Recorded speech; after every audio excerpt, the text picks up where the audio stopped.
Hello friends, how are you all? I hope you all are fine. Welcome to YouTube channel English literature. हम जो book discuss करें that is Paradise Lost, line number 457 तक हम text cover कर चुके थे। आज इससे नेक्स्ट अपने टेक्स्ट को प्रोसीड करते हैं, ठीक है। अब हमारे पास लाइन है ऑफ एलिनेटेड जुदा नेक्स्ट केम वन। ये जो ऑफ एलिनेटेड जुदा है ये हमारी प्रीवियस लाइन जो कि 456 थी उससे लिंक्ड करती है। और जब भी कोई ऐसी पोइट्री की लाइंस जिसमें हमारे पास फर्स्ट लाइन तो चल रही हो लेकिन फर्स्ट लाइन अपने फर्स्ट लाइन के अंदर ही कंप्लीट ना कर रही हो, वो अपना मीनिंग कंप्लीट करने के लिए सेकंड या थर्ड या फोर्थ उनके ऊपर भी डिपेंड कर रही हो, इसको हम लोग कहते हैं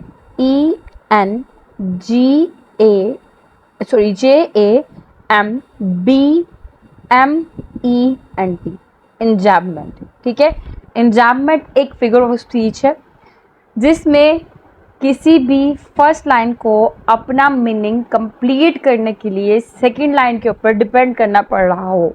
जैसे यहाँ पे next came one who mourned in the earnest when the captive ark maimed his brute image, head and hands lopped off in his own temple on the Grunsel edge, where he fell flat and shamed his worshippers। अब देखें यहाँ तक जितनी भी हमने lines पढ़ी हैं, हर line अपने आप के अंदर कंप्लीट नहीं हो रही।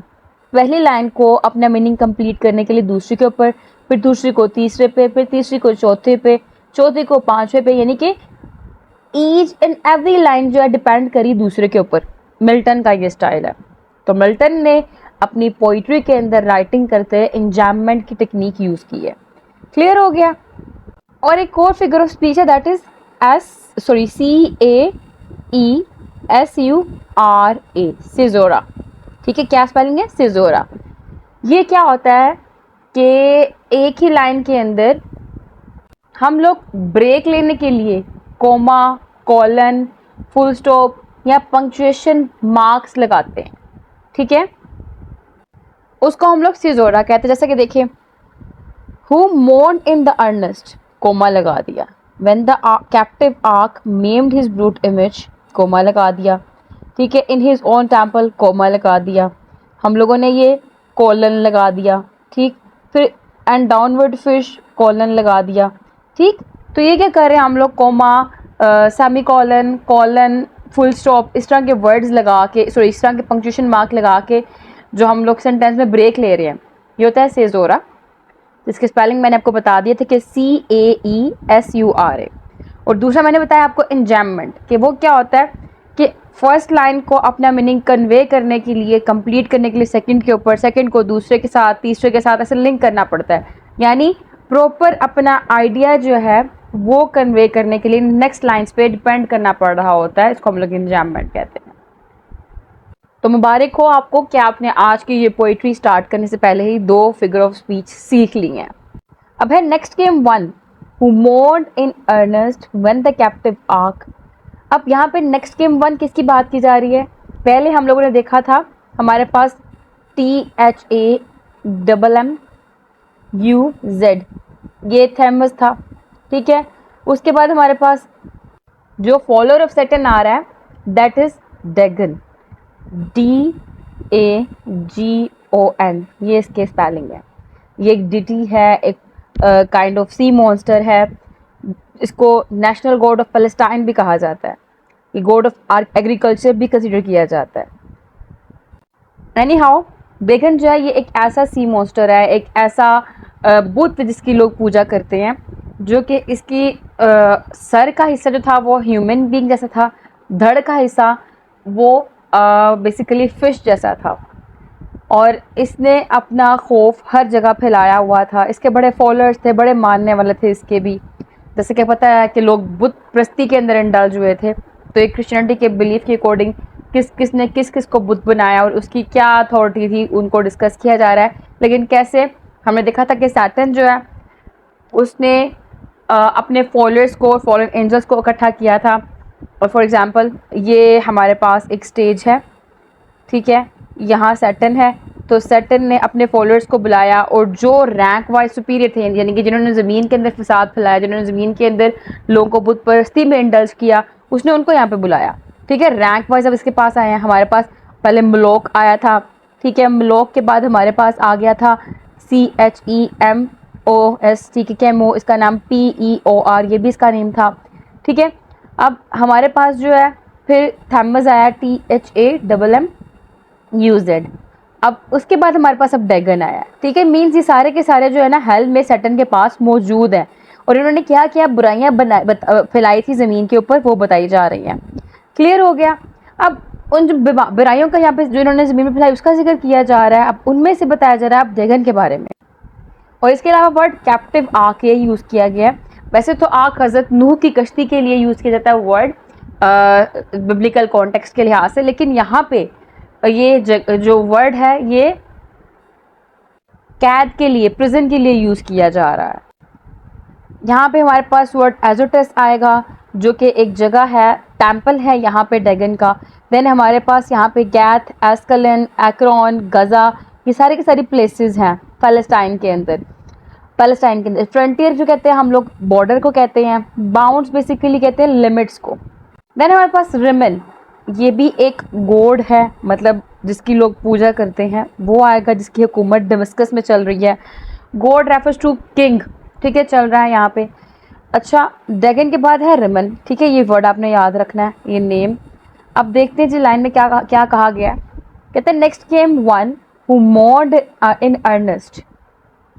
अर्नेस्ट मीन्स फॉर्चून, ठीक है, उसकी किस्मत। तो कहते हैं यहाँ पे हमारे पास जो दूसरा आता है ना नेक्स्ट, उसके पास एक रीज़न है अपने फॉर्चून के ऊपर दुख करने का, रोने का। जब कैप्टिव आर्क ने, यानी कि एक प्रिजन ने, काइंड ऑफ कैद ने, और इसके अलावा जो पैलेस्टाइन्स के अंदर एटीट्यूड था, उन्होंने क्या किया, मेम्ड हिज ब्रूट इमेज, इसका जो ब्रूट इमेज था, इसका जो जालिमाना एक सिनारियो था, एक पिक्चर इसके बारे में क्रिएट की हुई थी, वो तबाह करके रखती थी। यानी इसकी जो वाइल्ड रिप्रेजेंटेशन थी उसको डैमेज कर दिया था। हुआ क्या, हेड एंड हैंड्स लुप्ड ऑफ, लुप्ड मतलब कट ऑफ कर देना, काट देना। कहते हैं इसके हाथ और सर काट दिए गए। इन हिज ओन टेम्पल, इसके अपने टेम्पल में, इसकी अपनी इबादत की जगह पे। ऑन द ग्रेंसल एज, ग्रेंसल एज कहते हैं ग्राउंड स्टिल का किनारा, ठीक है। तो जो ग्राउंड स्टिल का किनारा था, मतलब जो इसके ही अपने जो मंदिर के अंदर एक किनारा था, उस किनारे के ऊपर इसके ही अपने हाथ पांव काट दिए थे, ठीक है, पैलेस्टाइन के लोगों ने। आगे कहते हैं जी वेयर ही फेल फ्लैट, जहाँ पे ये बिल्कुल फ्लैट पड़ा रहा। एंड शेम्ड हिज वर्शिपर, और अपने वर्शिपर्स को देख के ये शर्मिंदगी महसूस कर रहा था। डैगन हिज नेम, इसका नाम डैगन था। Sea monster, upward man and downward fish, के ऊपर से ये आदमी था और नीचे इसका जो सारा हिस्सा था वो एक मछली की तरह बना हुआ था। Yet had his temple high, कहते लेकिन जो इसका टेम्पल था वो बहुत बुलंद मुकाम पे बनाया गया था। रियर्ड मतलब तमीर किया जाना, बिल्ट हुआ होना। इन एजोटस, वो जगह कौन सी थी, एजोटस। तो कहते हैं इसका जो मंदिर था, जो टेम्पल, जो इसकी इबादत की जगह थी, वो बहुत ऊंची मुकाम पे बनाई गई थी, वो एजोटस में बनाई गई थी। और उसके बाद traded through the coast of Palestine, तो कहता है वो पैलेस्टाइन की जो कोस्ट थी वहाँ पे खौफ फैला रही थी। और साथ में in Gath, Ashkelon and Ekron and Gaza's frontier bounds, कहते हैं इसी के साथ साथ वो खौफ और लाइक फियर हर जगह फैला रही थी। उन जगहों के अंदर कौन कौन सी जगह आती हैं, कहते उसमें गैथ, एस्कलन, एक्रोन, गजा के बिल्कुल जो बॉर्डर होता है वो, ठीक है, हर इन जगहों पे उसने अपना खौफ फैलाया हुआ था। कहता अब डैगन के बाद हमारे पास रिमन है। Him followed Rimmon whose delightful seat, delightful मतलब इंजॉयबल, सीट मतलब हुकूमत जो इसकी चल रही, बादशाहत चल रही है। वाज फेयर डमस्कस, कहता इसकी जो सीट थी वो डमस्कस थी। मीन्स रिमन जो था वो अडोर्ड और रिस्पेक्ट किया था डमस्कस के अंदर। डमस्कस जो है उसके अंदर इसके बड़े फॉलोअर्स थे, बड़े इसके मानने वाले थे, तो यहाँ पे अपने वो रेंज जो था, अपनी जो हुकूमत थी उसको इंजॉय कर रहा था। On the fertile banks, fertile यहाँ पे फर्टाइल को रेफर कर रहा है, ठीक है, जरखेज ऑफ अबाना, फरफर, लूसिड मतलब क्लियर। अबाना और फरफर जो है ये दरियाओं के नाम है। कहता है डमस्कस में दो दरिया थे, अबाना और फरफर, जो कि बड़े जखेज दरिया थे। यहाँ पे भी इसके फॉलोअर थे। देन कहता है जी लूसिड स्ट्रीम्स, ये नदियाँ बहुत क्लियर थी, साफ सुथरी थी। He also against the house of God was bold, कहता है ये खुद भी खुदा के बिल्कुल एंटी था, ये खुद भी खुदा का नाफरमान था, खुदा को मानता नहीं था। Leper once he lost and gained a king, leper basically कहते हैं लेप्रोसी को। It's a kind of disease, बीमारी होती है। और यहाँ पे लेपो रेफर कर रहा है एक ऐसे पर्सन जो कि लेप्रोसी नाम की बीमारी से सफ़र कर रहा हो, एक काइंड ऑफ बैक्टीरियल इन्फेक्शन होता है ये, तो इसका इलाज भी मुश्किल होता है। कहता है a leper once he lost and gain the king. अच्छा, तो कहते हैं एक पेशेंट था जिसको नाम नमान था। अब इसको जो है ना, ये लेपर यानी कि पेशेंट ही वो था, इसको लेप्रोसी नाम की बीमारी थी। और उसके बाद क्या है, ये भी जो है ना इसको बड़ा मानता था, बड़ा फॉलोअर था रिमन का। लेकिन हुआ क्या, अलीशा, अलीशा बेसिकली बाइबल के अंदर एक नेम मैंशनड है। क्रिश्चियनिटी के बिलीफ के अकॉर्डिंग बताया गया कि एक प्रॉफिट थे, ठीक है। अब अलीशा ने क्या किया था, इस नमान को रिकवर कर दिया था लेप्रेसी से। अब इसके बाद क्या हुआ, नमान को जब अपनी इस बीमारी से जब निजात मिल गई, ये ठीक हो गया, रिकवर हो गया, तो फिर रिकवरी के बाद इसने रिमन को मानना छोड़ दिया था, ये रिमन से हट गया था। और ये नमान था कौन, बेसिकली सीरियन आर्मी का कमांडर था। और इसने कैसे इलाज किया था, इसने कहा था उसको नमान को कि तुम जो है ना अपने आप को जॉर्डन रिवर के अंदर 7 टाइम वॉश करना, ठीक है, जॉर्डन रिवर में 7 टाइम वॉश करना, और उससे इसकी लेप्रोसी जो थी वो ठीक हो गई थी। बाद में उसने क्या किया, एंड गेन्ड अ किंग, कि उसने अपना एक बादशाह बना लिया। कौन, अहाज, उसका नाम अहाज था। उसने अहाज नामी बादशाह को मानना शुरू कर दिया। और इस अहाज ने क्या किया, ही सोटिश, सोटिश कहते हैं स्टूपिड को, कंकरर whom he drew God's altar to disparage and displace, disparage कहते हैं क्रिटिसाइज करना, for one Syrian mode whereon to burn his odious offerings and adore the gods whom he had vanquished। क्या हुआ जी, कहते इस अहाज बादशाह ने ना जिस जगह पर रिमन का राज चल रहा था वहाँ पर रिमन का राज खत्म कर दिया, यानी कि दमिश्कस में। यानी अहाज ने जंग लड़ी रिमन के साथ और इसने उसको हरा कर दमिश्कस को कंकर कर लिया, फतह कर लिया। कहता लेकिन ये बादशाह भी शॉर्टिश था, बेवकूफ़ था। क्यों, फतह करने के बाद इसने जिस जगह पे खुदा की इबादत की जाती थी, लोग खुदा को मानते थे, इसने वहाँ पे उन जगहों को ख़त्म करके वहाँ पे जिन खुदाओं को, जिन बुतों को खुद मानता था उसकी पूजा शुरू कर दी। और ऑफरिंग्स मतलब डोनेशंस। क्या हुआ कि कुछ डोनेशंस दी गई थी इसको, और उसने क्या किया, उस डोनेशंस को जला दिया। क्यों, क्योंकि ये अपने खुदाओं को मानता था और अपने खुदाओं को पूछता था और उन्हीं को ये प्रमोट कर रहा था। फिर कहता है after this appeared a crew, एक झुंड आया, who under names of all renowned. झुंड यहाँ पे किसकी बात की जा रही है, एंजल्स की।